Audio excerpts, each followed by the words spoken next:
It just takes me back, Squire. It really does.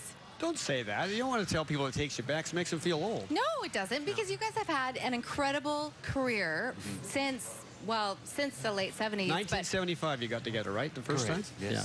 But now, not to Go rain on ahead, your parade. Squire. I read there was actually, was there a woman in your band originally? There's three of you? We sang with one of the ladies that was in the cast of Jesus Christ Superstar for probably a short while, a couple of months only. Yeah, but she was never in the band. Never, no.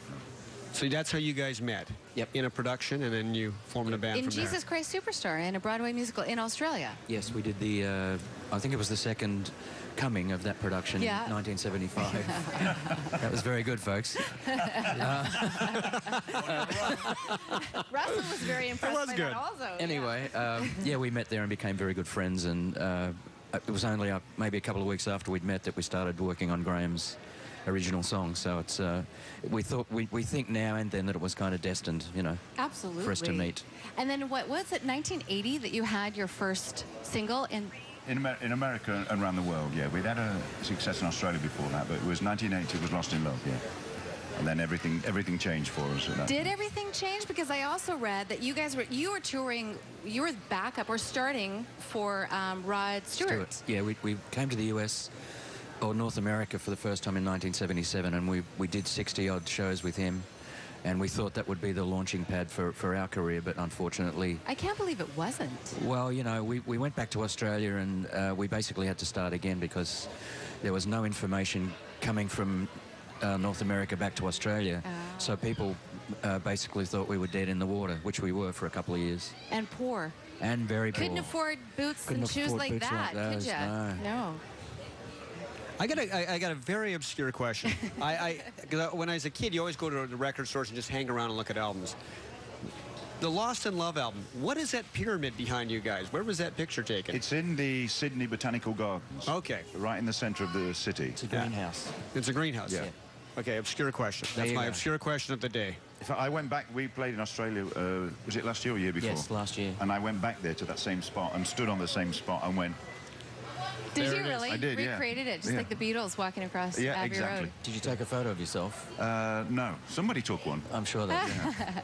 So what is it? You guys have a really heavy tour schedule still. You're bajillionaires. Why don't you just settle down, retire, relax, and have fun? Why do you want to keep touring? You know, we can't. I mean, it's just in our blood and Is in it? our lives. I mean, I've been performing with Graham now for more than half my life, and we just love to be on stage. I mean, we're very lucky to have had the career. I mean, from here we go back to California, then we do Vegas, then we go straight from Vegas to Israel, London, Wow.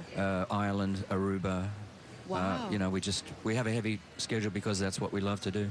Very simple. Do you still get the rush every time? Absolutely. Yeah, that's what really keeps us going. It looks like I watched you guys at the PNE when it was pouring rain that night. I've seen you at the River Rock Casino once, and you look like you love it. You have so much fun, We do. and it makes us. And the great thing is you have an audience that knows the lyrics, knows the songs, and it's like they're part of the show. That's one of the most important things for us, both as individuals and as Air Supply. I've been to concerts where I was bored out of my mind because I may as well have stayed home and played the CD. Yes, exactly. You know, we want to engage the audience. We want them to be involved in our show and become part of it because that's the only way that we can do it. So what do you think about the PNE? How does it compare to performing in other places around the world? Well, it's lovely today because Yes, the weather's great. exactly. The weather's great. But we have the same energy, we play basically the same show at the same level of intensity. We play 400-seat places. Wow. We played in Cuba 4 or 5 years ago to 175,000 During a people. hurricane. Wow. So, yeah. Yeah. And so it really doesn't matter. I mean, we have one speed on stage, and that's full on, or don't do it, you know. All right, well, so excited tonight. Air Supply performing tonight at, it's called the WestJet Arena concert It's just stage. over here, Right yes. behind us, beginning at 8 o'clock. Correct. And you play it's a great show. It goes on for an hour and a half, hour 40? Hour 40, something Hour like 40. that, yeah. Thank you so much for You're coming in. welcome. It's such a You're pleasure welcome, to meet Randy. you both. Pleasure. Thank you. Thank you. Thanks, Squire. All right, Thank we'll you. be back in just a quick minute with weather and toys. Stay with us.